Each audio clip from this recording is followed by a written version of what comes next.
Just talk about what happened in that stretch. Basketball's a game of runs, Bob. You know that. You're a good basketball observer. I thought, early in the game we make a run. It's like 9-4. Energy was great out of the gate. Marshall's about this close to getting a steal in the open floor. We miss it. Marshawn Powell hits a three. They go on a run. We go on a run. We all take a little break. Come back. We go on a run. Start the second half. I thought we came out, hit a couple of shots, had them on their heels.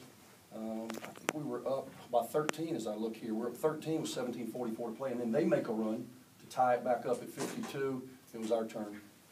Andy, 4-0 in the SEC for the first time in 76 seasons.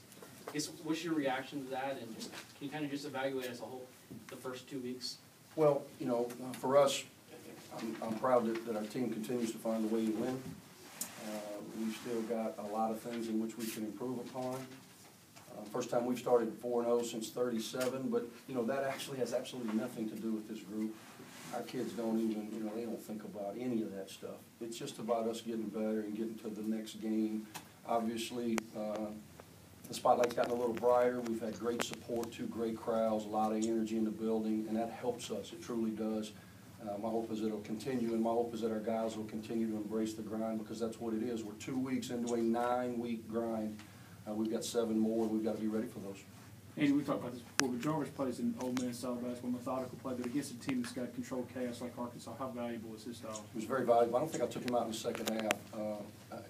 I thought he was doing a good job of controlling the basketball. Had some turnovers once he got a little too deep at times, but 7 assists, 14 points, made timely baskets for us. For us to shoot 40%, we were really struggling early. We just manufactured enough baskets to win. I thought we were a little bit hyped early. It seemed like we were going way too fast. I know Nick Williams has done many things for you, started, reserve, all that stuff, and then to hit those 2 big threes. I mean, how do you think his game's progressed and how he's played right now? Well, he's our glue. I challenged him at half. I've started Snoop because I think it helps us in a number of ways. Defensively, it gives us a different weapon as opposed to just catch and shoot. I think Snoop can do a better job of getting it at the basket. He's a bigger defender on the wing.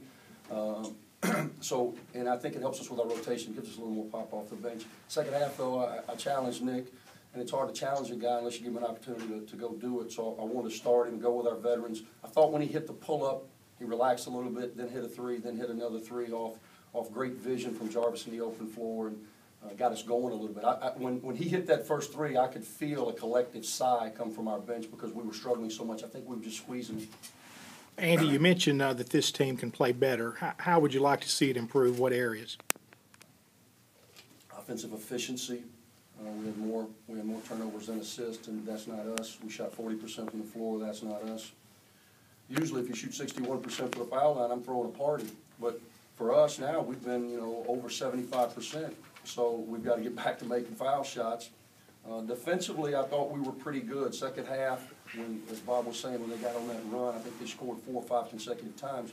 But you hold a team under 40% from the floor, you out-rebound them by 6, you hold them to 64, a team that has got offensive firepower like Arkansas does. I thought defensively we were pretty solid. Andy, what does it say for your team that on a day like today when you weren't knocking down the 3 ball, at least for the first 30 minutes or so, that you continued to find ways to score and ultimately find a way to win? Well, we've got a number of different options. If we'll stay to our strength, a lot of times we get in trouble because we want to do things that is not particularly strong for that individual player. We've got to stay within our strength, and we've got to make good basketball decisions. When we do that, I thought we were much stronger with the ball in the second half. We didn't turn it over as much versus the pressure, which allows them to get easy baskets. If we would have done a better job on our defensive board, I think the score would have reflected that. They got a lot of second chance points when we were getting spread out. You talked about being hyped at the beginning. Did the blackout actually help you settle down, come in? And no, it didn't help me. I mean, I didn't realize it took that long for them to come back on, and then I certainly didn't want to go back. And once you get our guys loose, it's the one thing when you got old guys. I've got Murphy with a bunch of surgeries, and Red with a bunch of surgeries, and Nick's the oldest man in college basketball, and Jarvis is the oldest sophomore in college basketball. And once they cool down, it's hard to get them going again. So I didn't think it was advantageous for anybody, but it is what it is. I mean, you got to be prepared for most anything. For us, I just wanted to get to number 15 by any means necessary.